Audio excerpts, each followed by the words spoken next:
célibataire, hein. On est malade, oui. Oula, c'est bouillant.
Bon.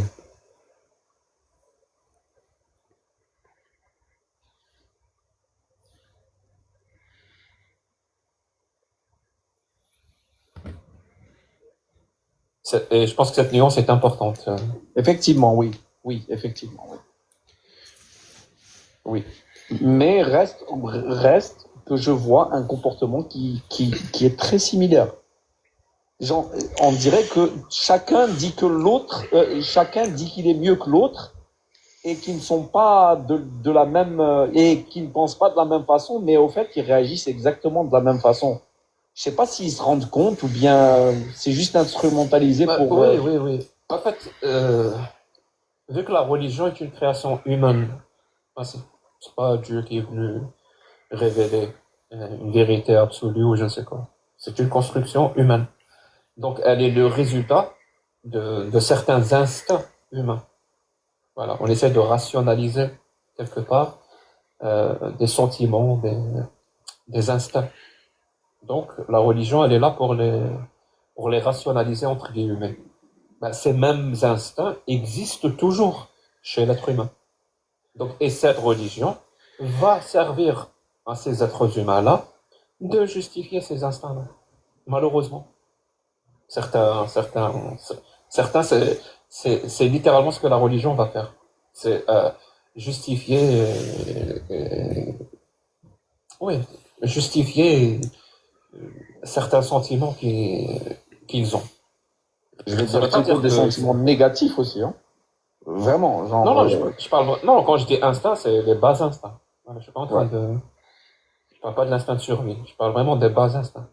Par exemple, le, le, je sais pas, le racisme, le rejet, la xénophobie, l'intolérance, ça existe chez l'être humain. Et vu que ces textes religieux sont remplis, bah, ils jouent leur rôle. Totalement d'accord. Totalement d'accord. Al-Mohem, Salut Malabit. merci beaucoup pour l'invitation. Moi, je vais continuer à faire mes trucs habituels et je vous écoute d'en bas. Et alhamdoulilah kirak bkhir, comme on dit. Comment on dit en Ah, je Bretagne? vais très bien, merci. Ouais. Ça, en tout cas, ça se voit. Je vais excellemment bien, voilà, si ça t'intéresse. Si ça intéresse les gens. Ah, super. Super. D'ailleurs, je réitère mon appel pour ceux que ça intéresse. Si vous voulez monter pour poser une question, c'est libre antenne. Vous pouvez poser n'importe quelle question. Absolument. Essayez juste de faire en sorte qu'elle soit au moins un peu intéressante. Pour que les gens ne s'ennuient pas trop. Donc la demande est ouverte. Ah, très bien, Jack. Je vais descendre. وتهلا فرحك حبيبي. Merci. هي هي. Moi aussi, Darum, il y en a pas une question, j'en aurais une. Donc, Ah, il y a du bruit. alors où j'en étais?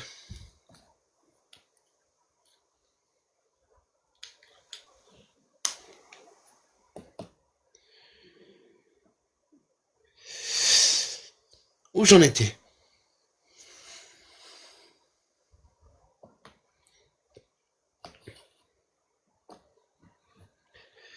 Voilà, ça c'est une des sources que l'AMS, lors de mon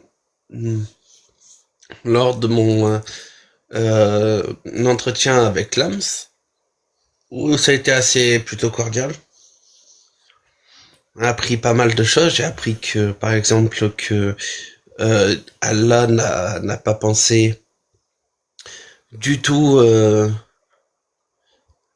à la santé des femmes et à leur repos lors de l'accouchement. Voilà.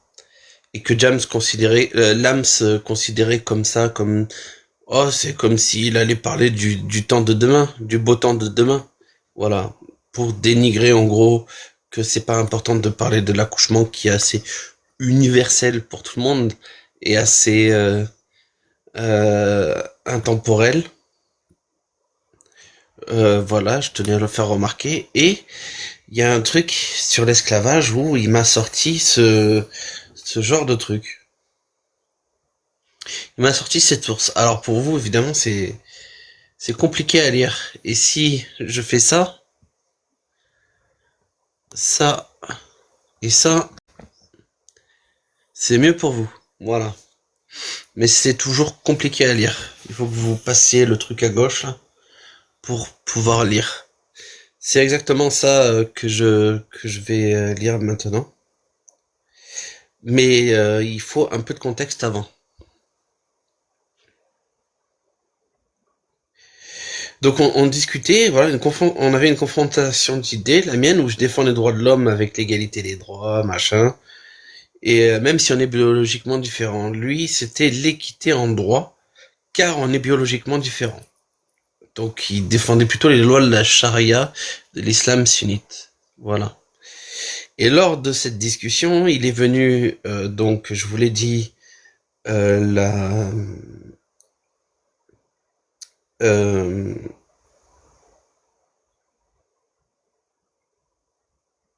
l'exemple des congés parentaux.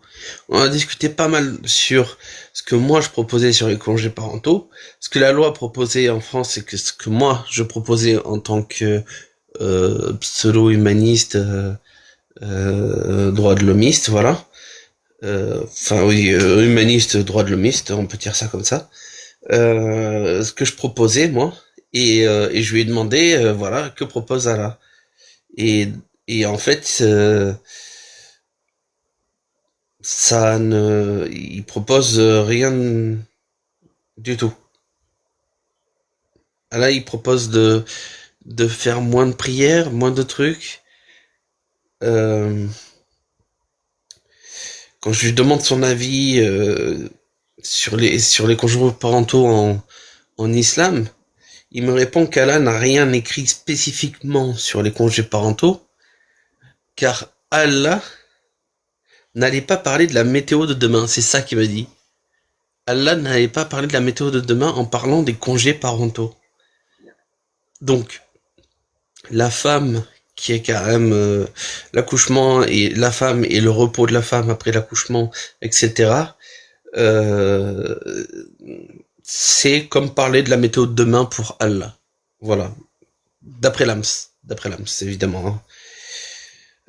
Voilà. Mais apparemment, il y aurait des savants qui auraient rédigé avec l'évolution de l'époque. Donc, merci à eux de pas d'être mieux que le Coran, mieux que Allah du coup, pour rédiger des trucs peut-être un peu mieux.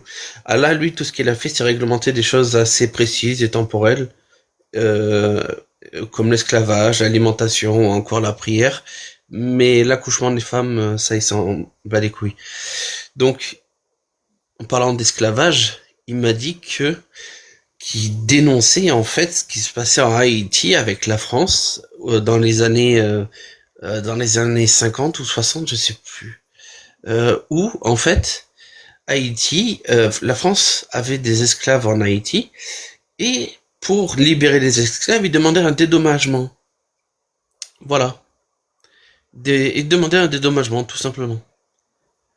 Alors, il disait, moi j'en veux pas de ta loi de 1948, qui est dégueulasse et machin, et il m'a montré ce truc, cette source, que j'ai pris en photo, puisque je n'arrive pas à la retrouver ailleurs, donc je l'ai pris en photo quand j'ai revu l'extrait du live, et, donc, on s'est pas trop attardé dessus, parce que tout ce qu'il faisait, finalement, c'est de prendre cette source pour dire qu'en fait, il fallait libérer les esclaves. Que la loi de 1948, par exemple, était trop brutale euh, pour libérer des esclaves, était trop brutale en libérant les esclaves tout seuls. Donc, c'était pas bien. Il valait mieux l'esclavage façon islam où on libère progressivement des esclaves et tout. Ce qui fait que en 1962, il y avait encore des marchés aux esclaves devant la Mecque, voilà, qui ont été fermés grâce justement aux pressions diplomatiques, notamment, je sais plus comment elle s'appelle, américaine, qui ont fait fermer tout ça.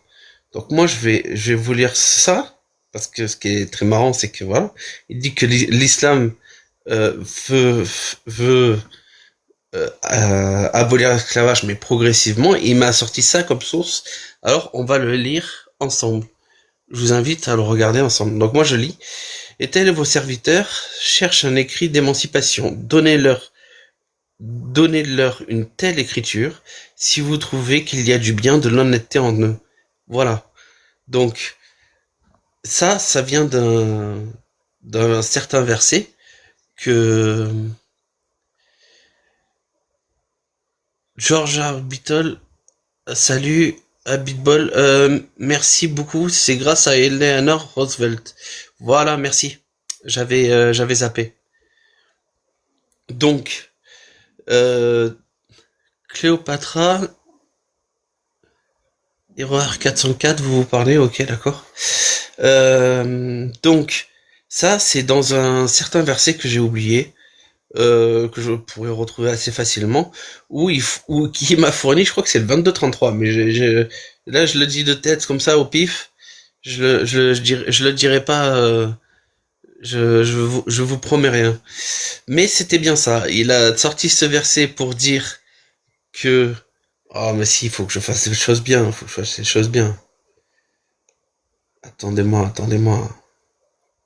Bah non, mais je vous fais des trucs et favoris, donc bah favoris, source, religion, islam, atrocité, esclavage, verset, est-ce que c'est celui-là? Ah non, celui-là c'est autre chose, mais c'est pire.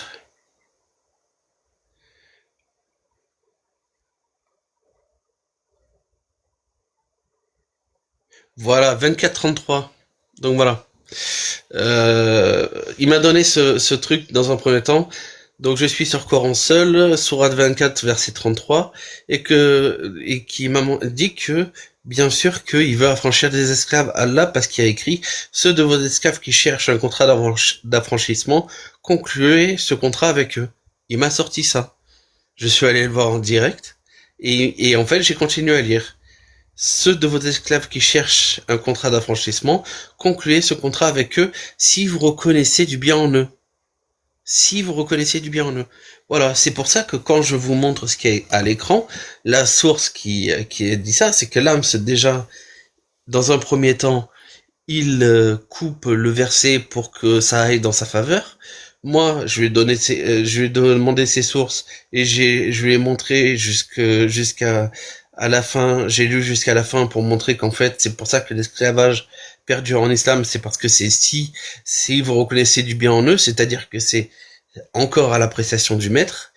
Et ensuite, il nous a sorti, alors je sais pas ce que c'est, un tafsir, un truc comme ça, je sais pas, qui dit que, donc c'est pour ça qu'on retrouve, et tel que de vos serviteurs qui cherchent un écrit d'émancipation, donnez-leur une telle écriture si vous trouvez qu'il y a du bien et de l'honnêteté entre eux. Voilà, là on a fait les choses dans l'ordre. On a fait les choses dans l'ordre. Euh, c'est toujours à l'appréciation du maître. Et là en fait il m'a donné un exemple comme quoi c'était obligé qu'il fallait libérer un esclave. On lit tous ensemble. Hein. C'est un ordre d'Allah aux propriétaires d'esclaves. Si leurs serviteurs leur demandent un contrat d'émancipation, ils doivent l'écrire pour eux, à condition que le serviteur ait des compétences et des moyens de gagner afin qu'il puisse payer à son maître l'argent stipulé dans le contrat. Al-Bukhari a dit, Raw a raconté à Ibn Rujarj, pardon pour la prononciation, j'ai dit à Atta, si je sais que mon serviteur a de l'argent, est-il obligatoire pour moi de lui écrire un contrat d'émancipation? Il a dit, je ne pense pas que cela puisse être autre chose qu'obligatoire. Donc il dit que c'est obligatoire. C'est obligatoire qu'il conclue ce contrat d'émancipation avec cet esclave en particulier, puisqu'apparemment, il aurait les compétences, tout ça, de le faire.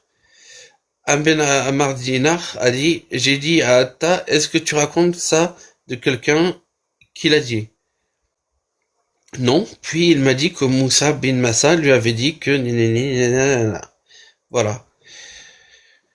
Donc, on a un Lams, Pape MD, fier d'être musulman. Ah, d'accord. Donc t'es fier que on peut libérer son esclave à condition que l'esclave ait des compétences et des moyens de gagner afin qu'il puisse payer à son maître l'argent stipulé dans le contrat? T'es fier de ça? Parce que Lams, lui, il était pas fier de ça. Il disait que Haïti, la France avait demandé de l'argent aux esclaves à titre de compensation. Et Lams, il était outré de ça. Il était outré. Il disait, t'as vu ta loi de 1948, j'en veux pas, c'est de la merde. La France, c'est de la merde. Ils demandent de la compensation et tout. Les esclaves, ils sont endettés à vie et tout. À Haïti, moi, je lui ai dit, ben ouais, ben moi, si tu sais ce que tu racontes est vrai, je suis outré. Et je veux pas faire ça. Et donc Lams me sort une source qui fait la même chose en fait. Il y a 1500 ans, c'était la même merde. C'était que tu pouvais libérer ton esclave si tu reconnais du bien en eux, et aussi à condition qu'il ait les compétences et des moyens de gagner afin qu'il puisse payer à son maître l'argent stipulé dans le contrat. Afin qu'il puisse payer à son maître une compensation qui est stipulée dans le contrat. Voilà, je voulais aujourd'hui dénoncer une incohérence que Lams avait sortie. Je relis un peu vos trucs. Donc Papa MD est fier d'être musulman en ayant ça, hein, en venant de dire que oui, tu peux libérer ton esclave si tu vois du bien en eux, mais par contre il doit te dédommager. Voilà, c'est pour ça que l'esclavage en islam n'est pas aboli, que certains ont pu s'en sortir grâce à de la force extraordinaire, parce que ça demande de la force extraordinaire pour pouvoir payer ce que le maître demande, et qu'il y ait encore grâce à l'islam en 1962 un marché aux esclaves qui a été fermé grâce aux humains. Voilà. Donc tu peux être fier d'être musulman. Tu peux faire ça aussi sur la Kabbale et le Talmud. Pourquoi je devrais faire ça? Je crois que je suis en train de le faire d'ailleurs en fait. Si, Laetitia, s'il s'agit de la même, du même thème, du même sujet, si je le dénonce dans l'islam sunnite, je le dénonce partout ailleurs. Tu comprends? Je le dénonce à Haïti, comme l'AMS. Sauf que l'AMS le dénonce pas dans l'islam sunnite. C'est ça la cohérence. C'est que moi, je condamne ce qu'a fait la France à Haïti. S'ils sont endettés à vie, parce que les maîtres des esclaves ont demandé des compensations. Alors que moi, j'estime que si tu as un esclave, la seule chose à faire, c'est de le libérer. Il n'y a pas d'histoire de compensation. Donc si on parle de la même chose, sauf que là je suis en train de parler de l'islam sunnite et que toi tu veux parler du Talmud, du juif de Haïti ou de n'importe quoi, je dénonce tout pareil. Je suis pas comme l'AMS à géométrie variable. Voilà. Si c'est de ça que tu parles, bien sûr. Alors, je vous laisse juste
J'espère que vous avez été sage. Je le saurai, hein.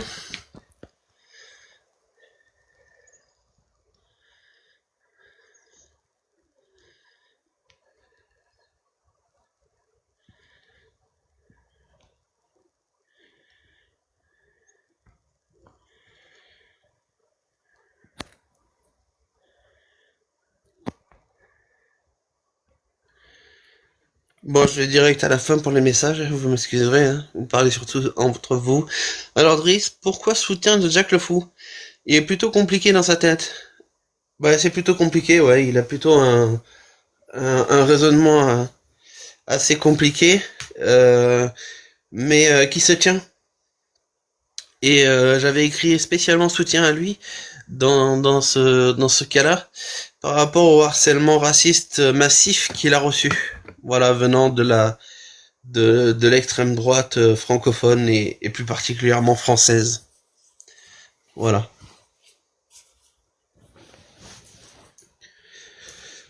Alors, voilà, c'était l'objet du live. Donner mon avis sur ce truc en particulier. C'était incohérence de Lams, comme quoi il m'a balancé. Tout est sur ma chaîne Mon Pote 117, ma chaîne YouTube, Mon Pote 117, où il y a écrit, je sais pas moi, live du machin. Pourquoi pas aller voir maintenant là, pour que je dise pas de conneries. Parce qu'on me l'avait demandé de... Alors du coup j'ai...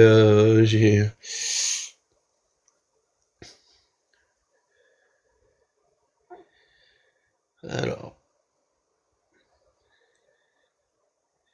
Discussion d'abruti, c'est pas ça. Ça aurait pu être, mais c'est pas ça.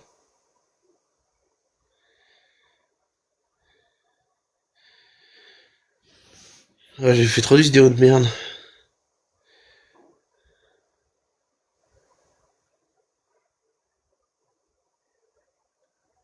Oh bah voilà.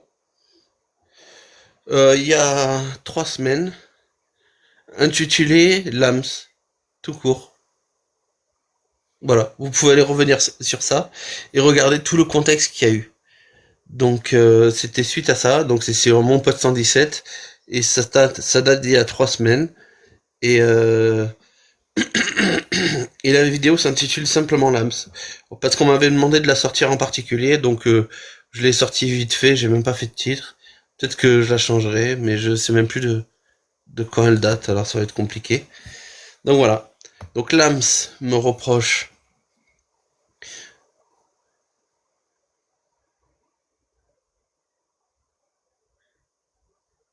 Donc Lams me reproche.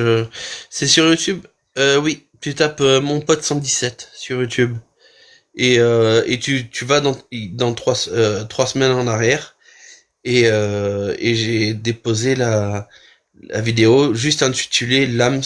Voilà, parce que quelqu'un me l'avait demandé. Alors j'ai fait ça vite fait. Je sais plus de quand ça date exactement. Je sais plus de quand ça date. C'est peut-être intérieur, vraiment il y a plus de 3 semaines, je pense. Mais voilà. Ensuite, donc dans ce contexte, je démontre que Lams est incohérent. Il dénonce ce que la France a fait en demandant des dommages et intérêts aux esclaves à Haïti, en Haïti, quand ils ont demandé leur émancipation, alors que dans la source, là, c'est la source qu'il y a. Alors, le guerrier, je t'accepte. Il n'y a pas de coupage? Non, je crois pas. Je crois pas que... Je mets les... En fait... Ah merde, attends. Le guerrier... Je mets mon casque. Salut le guerrier, ça va? C'est vrai, toi? Ça va, si j'ai pas mon casque, j'entends rien. Ouais. Pour répondre à Driss, il n'y a pas de coupage. Alors, je crois pas qu'il y ait de coupage. Dans celle-là en particulier. Parce que à part une où il y a eu un droit d'auteur ou je sais pas quoi dessus, j'ai fait un coupage, mais finalement j'ai toujours eu un droit d'auteur. Et je pense pas qu'il y ait de coupage donc dans cette vidéo, c'est le débat brut. Voilà. Débat brut. Je fais toujours ça. J'ai pas le temps de faire du montage. C'est pas mon métier. C'est pas mon métier de faire ça. Ouais. Donc j'ai pas le temps de faire du montage. Tout ce que je vais mettre sur mon pote 117 sur YouTube va être du brut. Voilà. C'était tout ce que j'avais à dire pour ce pour ce petit live finalement. Le guerrier, t'avais une réaction? Non, non, non, non, je t'écoutais. Non, non, tu parles très, très bien. Je pensais que il y aurait des petits islamistes qui seraient montés, mais apparemment non. Apparemment non. En tout cas, c'est soutien de Jack Le Fou. C'est toi qui as fait l'article, non? J'ai pas compris. Ce que t'as mis en affichage. Ici, la photo qu'on voit, Ouais, la photo qu'on voit, c'est la photo ouais, de. Alors c'est compliqué, hein.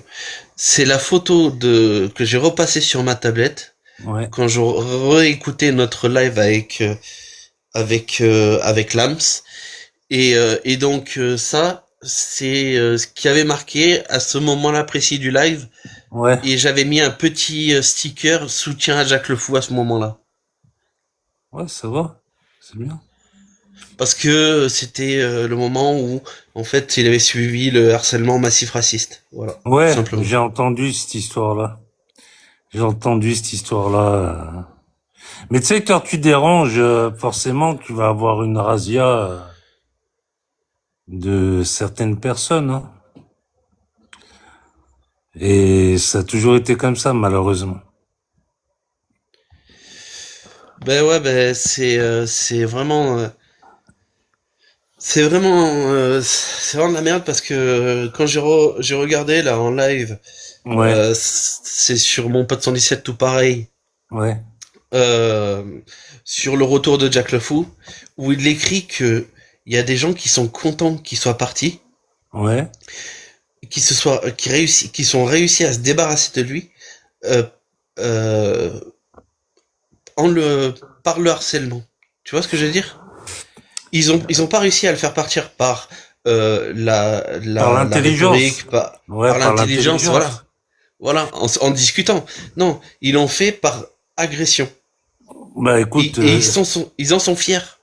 ouais, mais écoute, c'est ce qu'ils font, hein. Moi, quand je leur parle à ces gens et que je leur parle de leur sujet, de leur verset, c'est pas, ils commencent à vouloir ils commencent, t'en là qui me menacent, hein.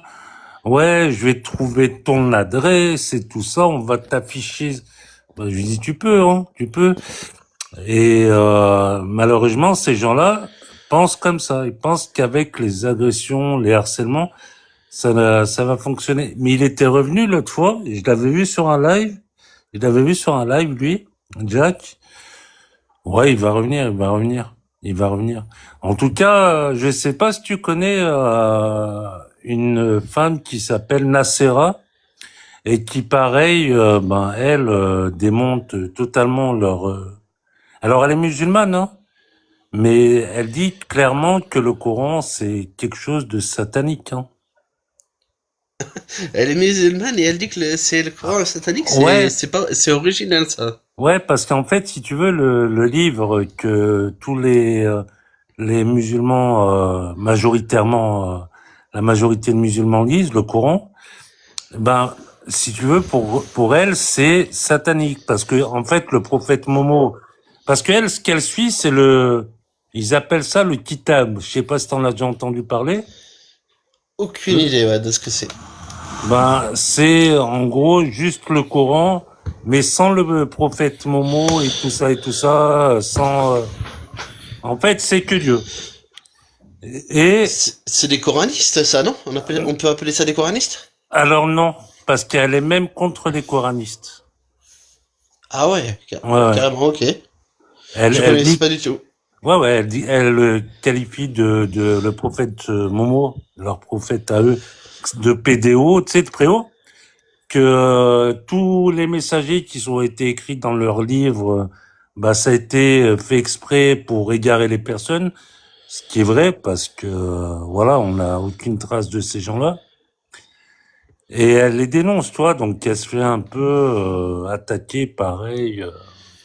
Oh, je suis curieux de voir ça. Attends, tu vois. Je vais essayer de...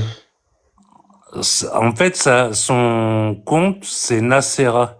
N-A-2-S-E-R-A. N-A-2-S... Ouais, E-N-A... E-R-A. E-E-R-A. Ouais.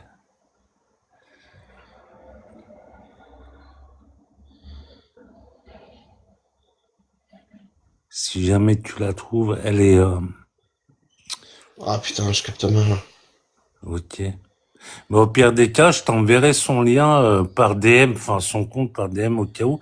Là, je vais y aller, mon pote, puis je repasserai Ok. dès que ça sera un peu plus... Ouais, un- là, j'ai bugué, j'ai bugué complet, donc Ouais, sur le téléphone où je suis, j'ai bugué complet. Tu peux me répéter son prénom, ouais, son blaze? ouais, Nacera, N-A, 2-S-E-R-A.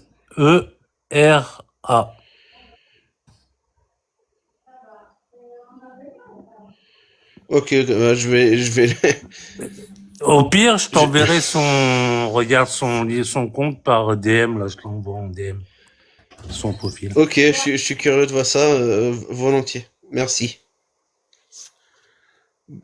Mais à plus alors.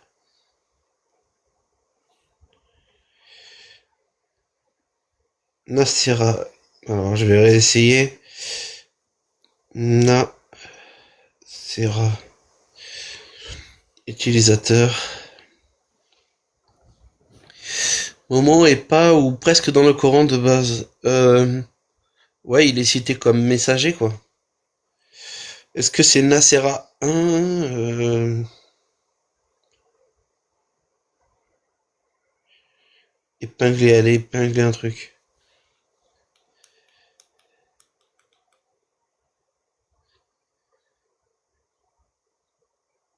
Oula, c'est tout en arabe. Je sais pas. Il va m'envoyer ça. Moi, c'est tout en arabe. Il y a plein de trucs en arabe. Je sais pas laquelle suivre.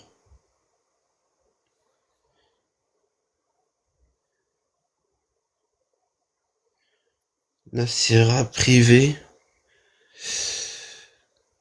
Mon pote, heureusement que je vis pas avec des musulmans et des arabes. Ah là, est grand.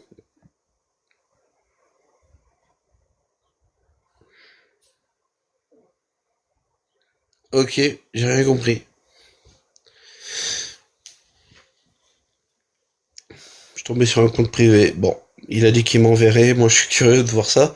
Je connaissais pas du tout. Alors, moi, c'était juste pour ça. Voilà. C'était un petit live comme ça. Donc, s'il y a rien de neuf, moi, je vais vous laisser, hein. Je tenais à,